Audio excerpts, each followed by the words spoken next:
So what I was saying was about my company, which is Data Nova Analytics. And I'm a speaker, blogger, YouTuber, and those are my contact details if you have any questions about this session or if you want to be in touch or things like that. You could go to my website for the LinkedIn and things. I'm still developing the slide.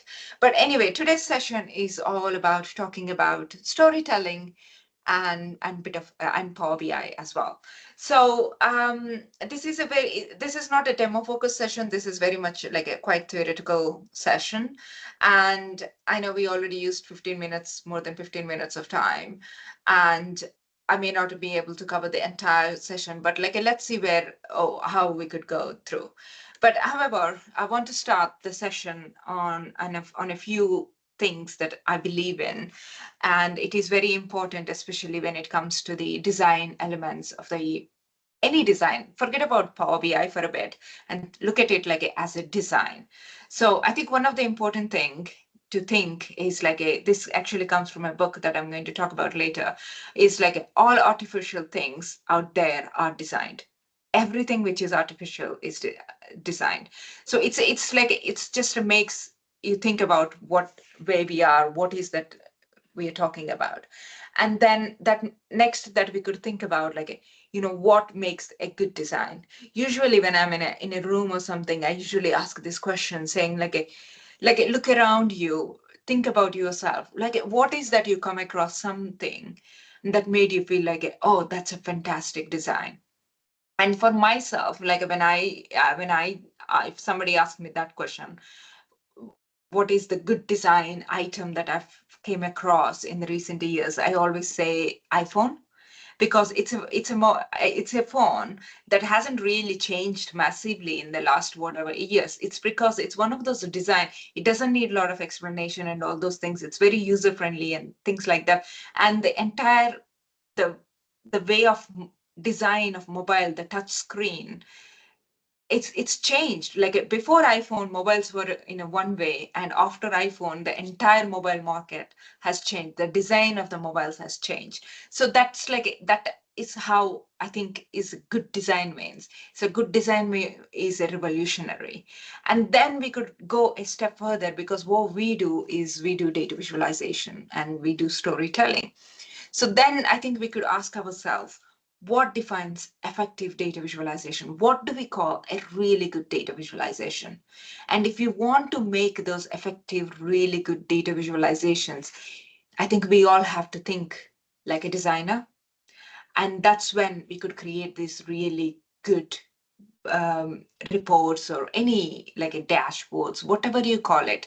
And I personally believe in when we're talking about the design it's not only Power BI data visualization, storytelling. You could use the concept of design everywhere. It is like when you're designing your data platform architecture, you could do a really good design, making sure it's efficient, like you're designing it for your end user and all those things. And it is probably more relevant when you're creating a report or dashboard and things like that. So it's something that I always recommend people.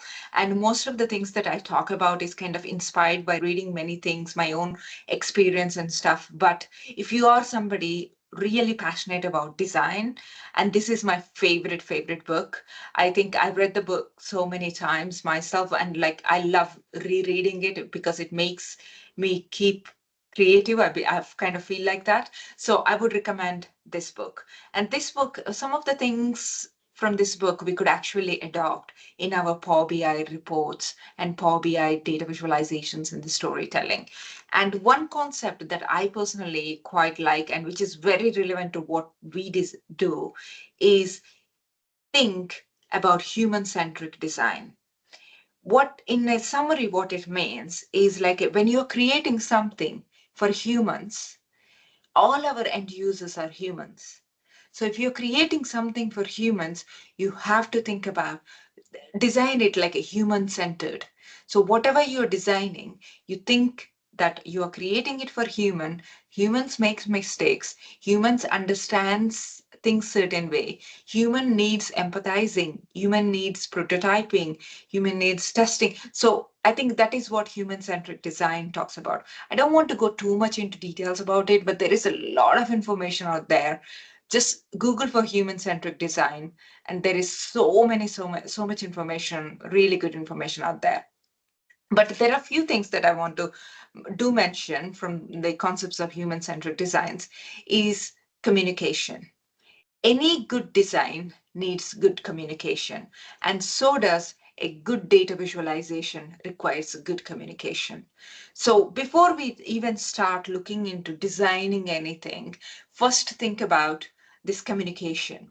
And when I say communication, especially when we are designing the Power BI reports, the communication with our end users is one of the key aspect. So what I mean is like you need the you either it doesn't matter how you want to communicate with your end users. It could be requirement gathering analysis, the workshops. It could be just an email. It could be an Excel file. But in the no matter what way you are approaching it, there are a few things that you need to think about. Is like what actions are possible, what is happening, and what is about to happen. So these three questions, what I mean, like when I put it into the Power BI world, when you're talking to your end user, ask about what is happening, what is happening in this report? What do you want to happen on this report? What do you want to see on this report? And once you see it, like it could be a report, it could be a little visual, it could be a little metric, it could be a table or anything. What actions are possible?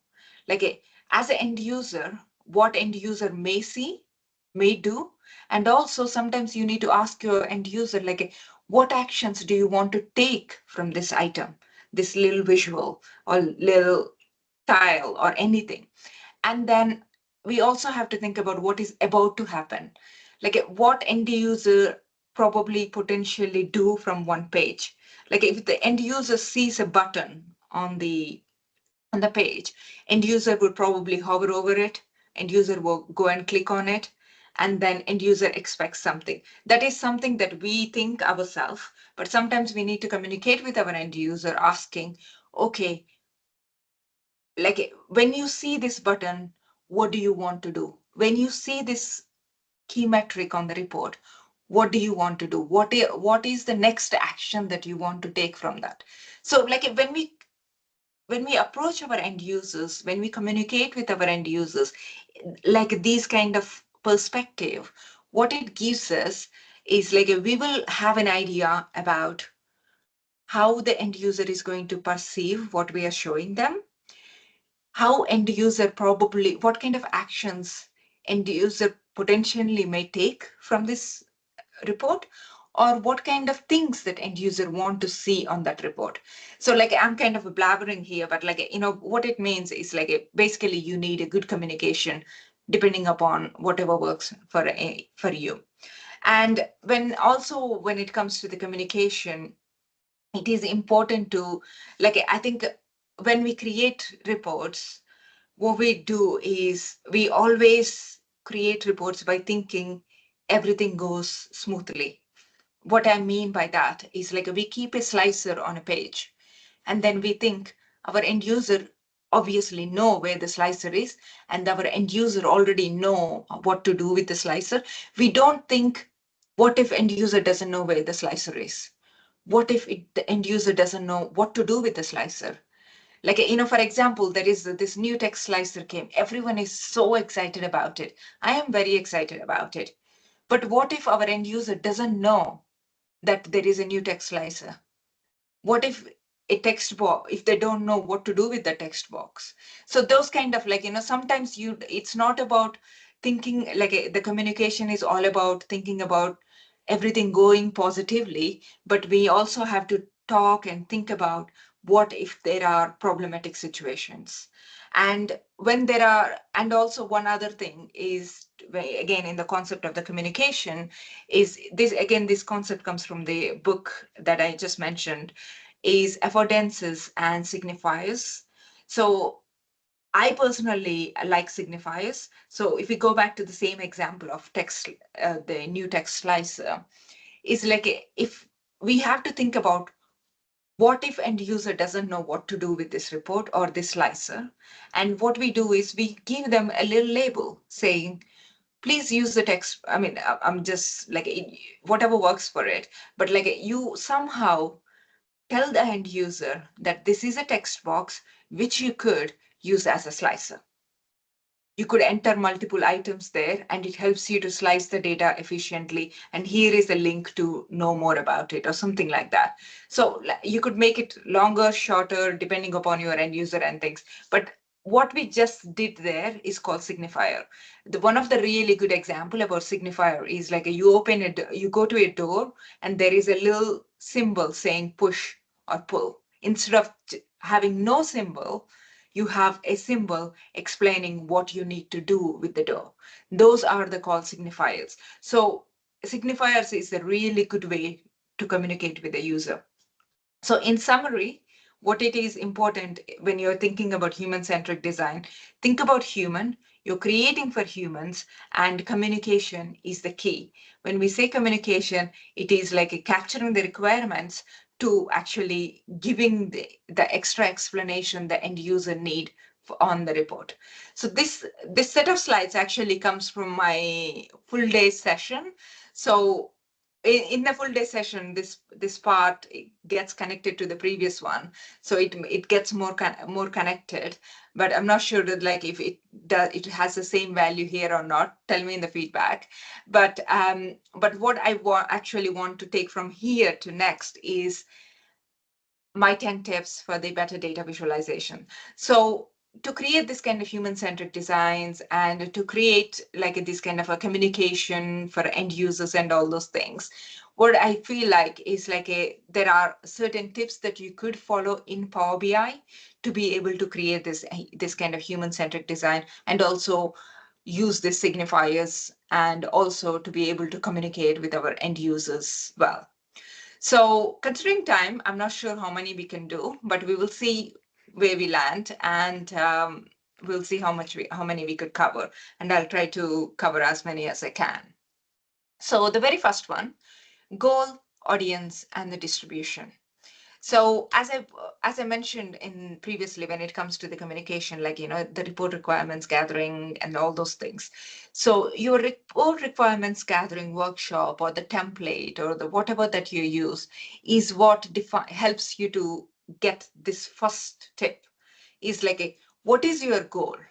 Who are your audience and how do you want to communicate with your end users? So a goal is like so for example, if I take this next report, so in this case, like this works pretty nicely if my goal is my end user is like somebody who doesn't want to do anything with report. For example, if I'm creating a report for my CEO, this probably works. I mean, this is also, it's not a very flashy report, but what it is doing is it has a few key metrics. It is showing very limited data and it has hidden filters. It doesn't show. So as an end user, my C-suite employees, they don't have so much time to go and play with the report. What they want is, I want to see the number that I want to see. That's like in this case, my goal is to provide only the numbers they want to see with the very limited data. But if I'm working with somebody who is like who want to do data exploration and who want to have a bit more control on the report, and if that is my goal, then that works. Like if I want to have like have slices and other things on my report. So so if I go back to my first page, first slide, what it is like goal is important, and you will understand that during your requirement analysis process. And, and another way to understand your goal is your audience and the distribution is and working through based on the persona. What is their persona? What is their workflow? How are they going to navigate on the report? So that is important to know to be able to create your report. And then think about distribution methodology. How are you going to distribute your data? Are you going to distribute by using a Power BI report which get displayed on a laptop? Or are you going to distribute it by using a Power BI mobile? Or are you going to embed somewhere in a website or something? Or are you going to create something where it actually displays in a hallway in a big office or something? So you need to understand who are your audience, what is your goal, and how are you going to distribute. Think about that and then start creating your report. And then you could decide how you want your report to be. The next thing is think about report format and report page size. So there are various types of report formats available. And nowadays, I think this is a pain and gain situation. The Power BI has evolved so much, and you see so many amazing reports out there. Like if you go on LinkedIn, there are some fantastic reports. But sometimes I think it is important to just step back a bit and also think about what kind of report I want to create. Like in my opinion, there are two types, to be honest. There is one is like, data visualization story, and then there is an infographic type of one. And when it comes to data visualizations, you have to that goes to big detail, where like you have conceptual data visualization and then you have operational data visualization.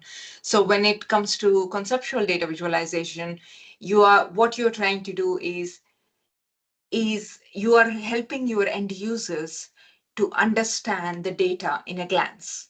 Like you're helping them to get an overall view about what happened. Like one of the good example is like, how my organization has performed in the last year. And this is probably most of the times these kind of the reports that usually goes in a meeting, like a quarterly meeting or yearly meeting on like things like that, or it probably a report which get displayed on in the hallway, or it is a report that gets distributed to large number of people. Because here what you're giving is you're just giving an overview. And then you have another one which is like operational data visualization, which is where you use that report to do for your day-to-day operations. Like you want to understand how the campaign has been performing and what actions that you need to take from that campaign. So, and this is where you mostly work with like a live data or like, last night data, or like, the current data. In conceptual way, you're probably looking at things that happened, you're doing some comparisons, but like it's a much higher level. So I think it is very important to understand the difference so that when you're creating, you could create the right type of reports. And then there is infographic type. I think nowadays I'm seeing many infographic reports, but like infographic report doesn't work for all the times. Like imagine somebody is doing operational data visualization. What they do is they want to understand how the sales has been doing for in a company. And as an end user, this is where I spend most of my time. And my report developer goes and creates me a nice infographic layout, like, with a long view, with nice visualizations. It might be looking stunning, but for my everyday job, I have to do scrolling up and down all the time.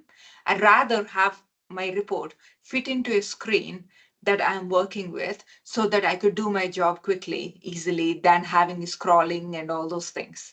So it is important to think about like, what kind of report that you're creating and why you're creating. So I have some of examples that here, but like, this is like this is an example where it is giving you an overall view of things. It's a mixture of infographic and not so infographic. But here I have another report, which is again, it's giving me an overview of what has happened. So what it is, I don't have a lot of control on the report, except I have slices. So I could choose between my slices, and my slices tells me how, like, what kind of actions I could take. And then I have this another report where I am using it for exploration purpose. So I have a lot of activity on this report. I could click on things. I have various tabs. Like this is probably like, most of the examples that I see on LinkedIn, probably I would go for this one where you're looking for like a web app kind of layout where you have multiple icons, multiple buttons, a lot of interaction and all those things. You don't do these kind of reports for your C-suite or somebody like that. You design these kind of reports for that's kind of operational reports. They already know their data. They already know, they work with this report all the time. They know where is what tab, what to do, what drill through takes where. That is the only time I would probably create something like this. But if I'm on the other side, if I'm creating like for an infographic layout, this is kind of an example of infographic layout where I could go and scroll through. I'm reading a story about like, what's happening, and I am kind of going from top to bottom to read the story. I don't have a lot of interaction. Whatever the interaction happens right in front of my screen, instead of I click a slicer here and then data changes up somewhere. So we don't do those things. You go for this kind of scrollable layout only when there is less interactivity, and whatever the interactivity, it happens within the frame. And this is another example, is also like, similar story, but interactivity happening, but it is happening only in the view that you could actually see. So think about your report format and the report page size. It is important. Don't just create it because you can. Create it because it has a use case. And the next thing is like be honest with your data. So I have a few examples here, like, the numbers don't lie and this stuff like that, but I'm just gonna go to this one example. It's like so, I mean, in this report in these visuals, what I'm showing is I have like a nice bar chart and a donut chart. No matter what is the right visual, what is the wrong visual, forget about that thing. But what I'm saying here is, if I ask somebody when they see this report and I ask them like what is the total percent, they would immediately say 85%. But in fact, the actual percent is 100%. So the data lies. Like, I mean, this is a mistake that we could quite easily make in DAX, because based on the aggregations, which the filtering context and stuff like that. But this kind of things happens with many places. So one of the things, like all these data journalist people, if you see data journalism, they always when they keep a visual, they also provide where the data comes from, when was it refreshed, when what else, if there is any extra information about data. So that is to showcase this thing, if you feel like there is something with the data, you could go and check yourself. So don't lie with your data, be honest with your data. That is like a probably nice way of saying it, is as a designer, as a developer, it is our responsibility to make sure whatever we are displaying, it is honest and it is showing the right things. And it is not only happens with the numbers and the data, it also happens with the colors as well. In this example, what I have here is it's national referendum results, and I am showing with the two known colors, which are green and red. But depending upon these colors has a sentiment again around it. And if somebody looks at it, it immediately says, I am favorable to leave this national referendum than remaining in it, because it's nothing personal, but it's because of the color choices I made. I'm not really doing it on purposefully, but it is kind of happens without knowing. So you need to be careful when you're designing your visualizations, and you have to be careful about with numbers, with colors, with shapes, and with everything that we're doing. Think about how not to lie, how not to convey the message in a wrong way. I think it's a really important thing when you're creating, because as humans, we perceive things differently. So we are creating for humans. So that's why you need to think about how humans may perceive when you put something out there. And the another next one is dashboard and report layout. So um, So we talked about goal, audience, and use cases, and report type and format and things like that. But no matter what report you're creating, no matter which tool you're using, I think if you go for inverted pyramid approach, you could tell a good story. So inverted pyramid approach, it's also a very well-known approach. They use this approach in various places, mostly very famous in when it comes to journalism. So when we put it into the journalism way, if you go to BBC or something, or if you actually go into a newspaper, what you have is you have heading. So what you have is you have your main page, and you have a little bit of information about news, and then it says go to page 4 for details. So we could adopt the same approach when it comes to report design as well. So what we could do is we have heading, subheading, and news story. So how it goes into when you convert that into Power BI report is look at this report. We have three levels. So what we have here is we have key metrics, which is our header. As an end user, when I go to a page, most of the times, depending upon which country you come from, most of Western countries is they read from left to right. So I go to this page, I first see my key metrics. So here I have my key metrics, and then I have subheader, which gives me a bit more detail around, most probably around the key metrics above. And then I have much more detail about the same data. So this gives me a nice inverted pyramid approach. So I am using the concept of header, subheader, story to tell the story, on a single page. And it doesn't have to be a single page. It could be multiple pages. It could be drill down, drill through, and things like that.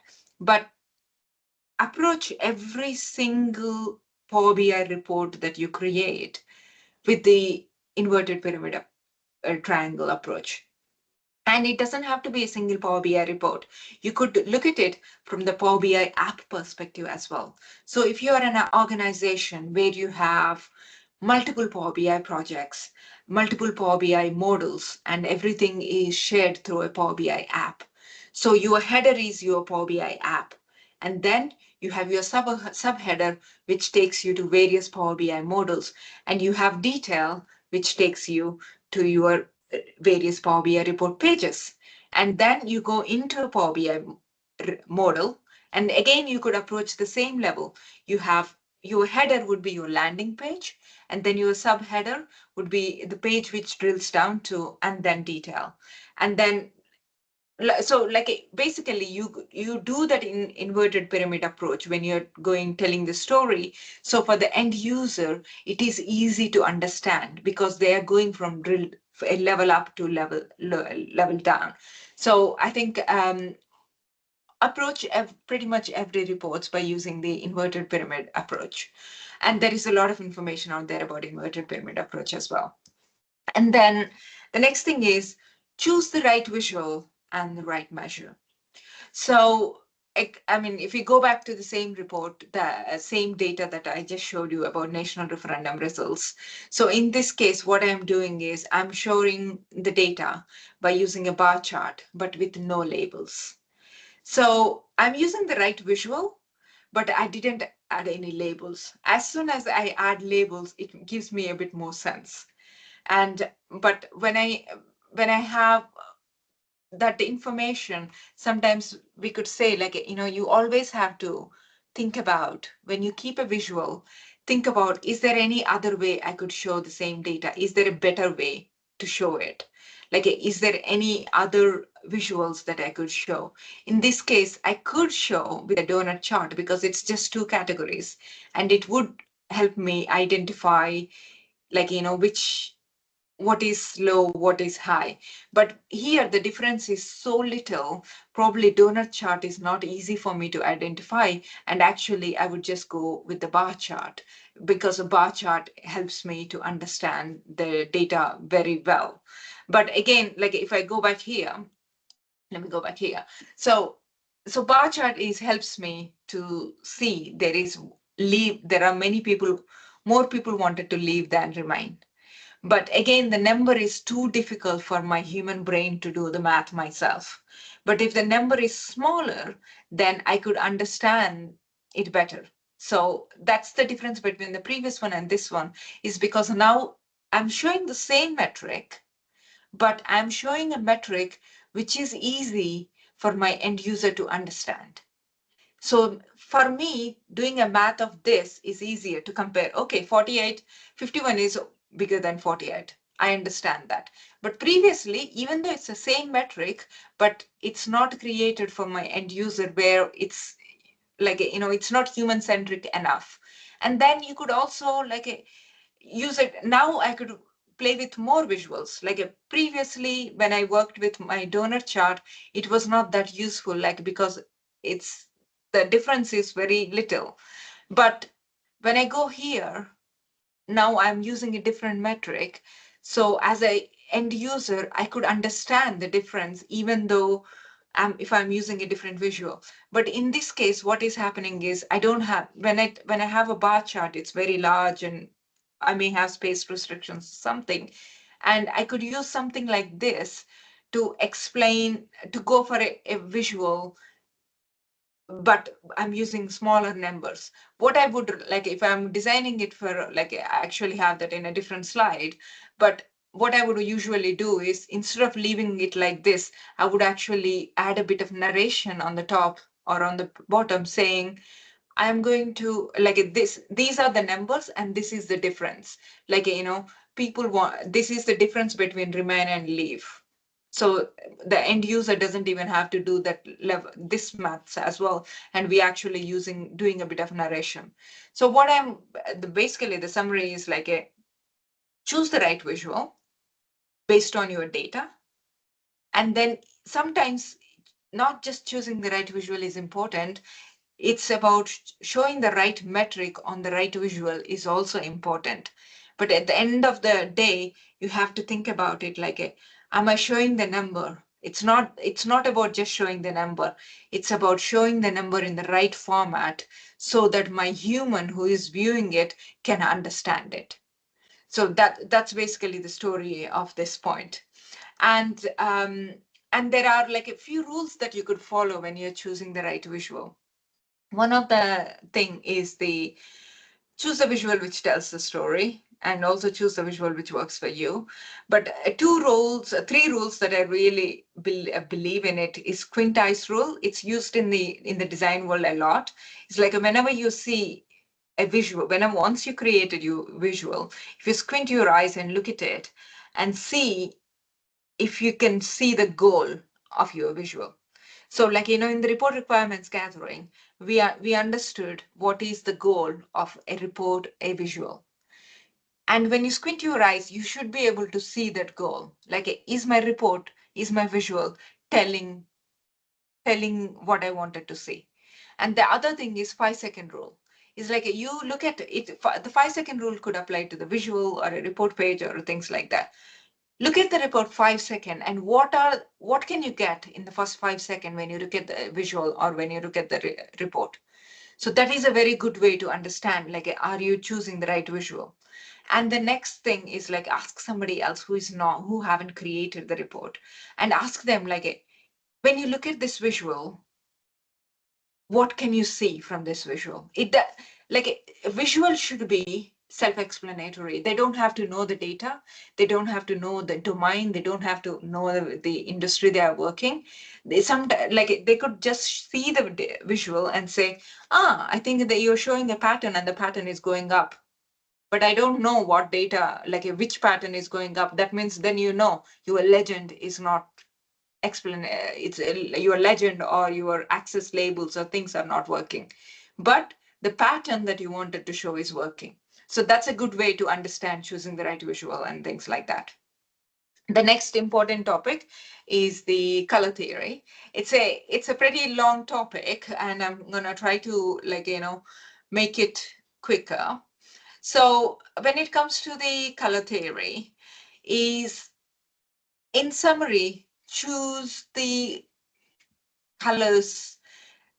this is something I believe in. It's like choose the colors that's inspired by nature and stuff like that. Like, if you don't have brand colors, even if you have brand colors, then choose the colors which are a bit a bit kind of goes together. And I personally nature is a very good way to understand what colors goes together. And even sometimes when you're working in the brand, I'm actually literally working with a client, and they have this palette. They have fantastic palette, but what they also have is they have an order of the colors, and they have very dark colors in the order. But that when you as soon as we keep those colors on a report page, you lose. I will talk about that in a bit, but you will they lacks the attention. So you need to think about, even if you have the brand colors, think about how you are going to use those colors. So this is a very good rule. There is a rule called 60-30-10 rule. So every report that you create, look at it from, it's a rule very famous in interior design. So what they do is 60% is it's like a dedicated to like a neutral color. Usually, this is where all your backgrounds and everything kind of falls into that. And 30% is comes as is your, like it usually comes from your palette. So whatever is there in your brand, which are a bit not the 10%. So let's actually focus on the 10%. 10% is your focal point. 10% is your goal. When we're looking at it from the report perspective, that 10% is where you want your end user to focus on. That 10% is the one which connects the dots. So that 10% is your goal. So if your organization has a bright red as a color, then don't use that bright red on each bar. Use that bright red to show where the sales are going down. Use 30% is rest of your brand colors where the colors are not that bright, that attention seeking. Use them to tell the story. And everything else should be that like a neutral colors, the light colors that goes with your palette.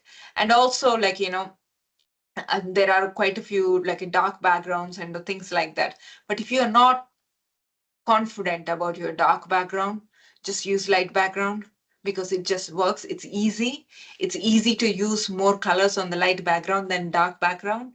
So I would say go for light background if you are uh, beginning with the color theory and everything. Otherwise you could once you're more confident and everything, you could go for black background. And also if you're in doubt, just use blue or green when you're developing. So that is what most of a known websites and everyone uses as well, is when you're in doubt, just use blue or green. And there are so many tools out there available, I Want Hue is my favorite tool to choose the colors. So check that out, and it is fantastic when it comes to the colors. We have 6 more minutes. I'm gonna talk about one more point from the colors. Is about use gray as your best friend when you're designing, especially when you're designing the light background things. So this is a very dramatic picture, but this probably is more relevant to us. But I like showing this picture because how you focus on only one thing instead of focusing on all the gray the very first time that you see. But this is a good layout.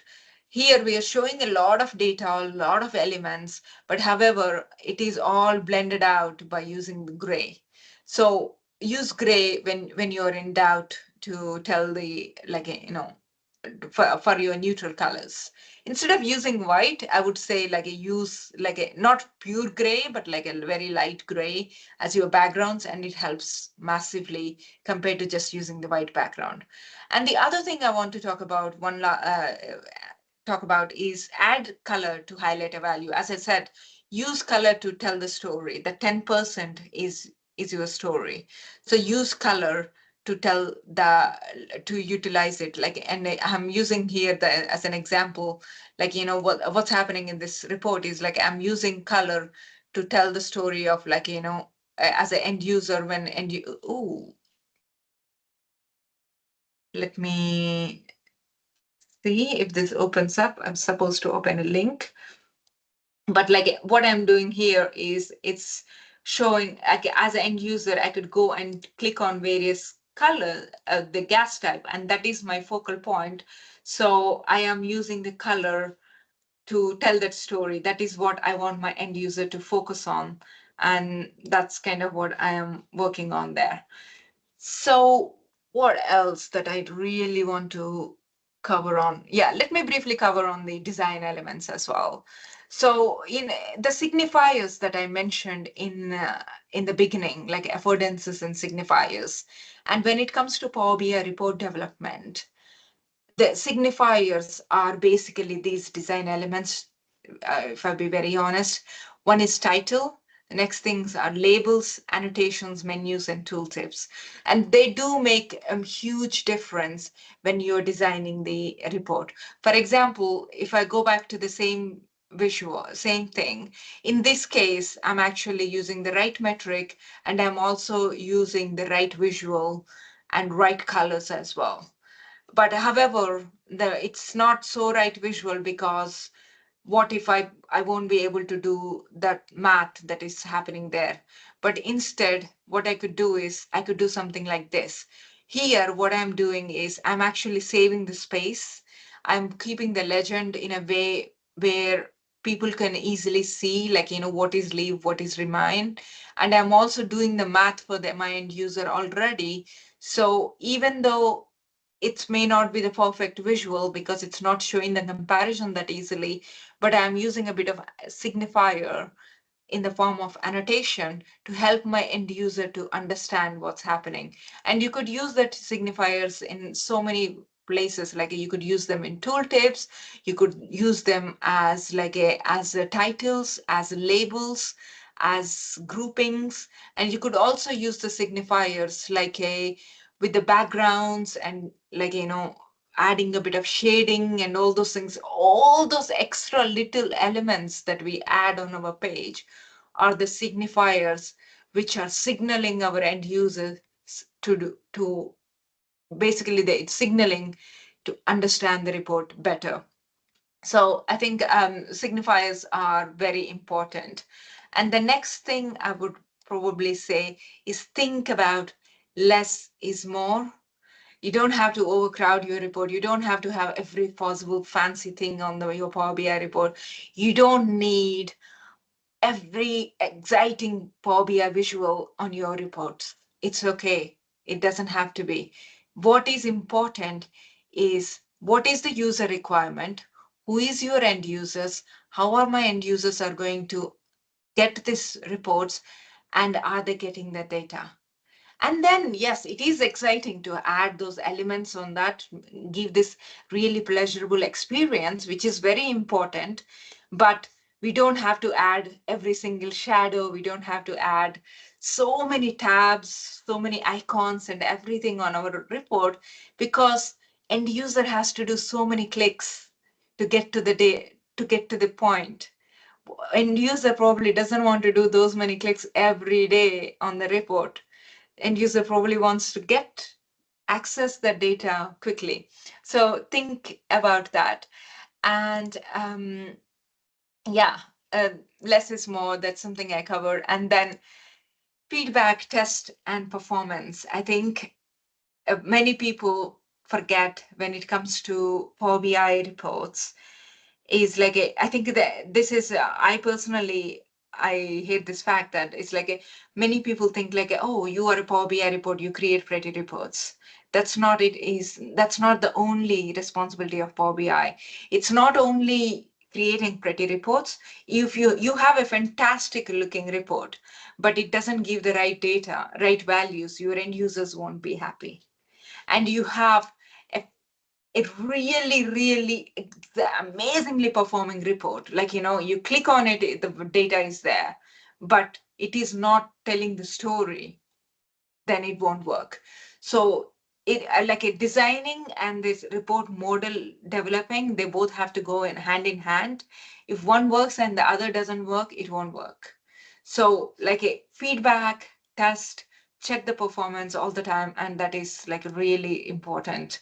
So going back here, apologies for the running the session really quick and all the inconvenience we had in the beginning, but I hope you learned something from it. Please reach out to me if you have any questions. This is my email address just on the right in the corner.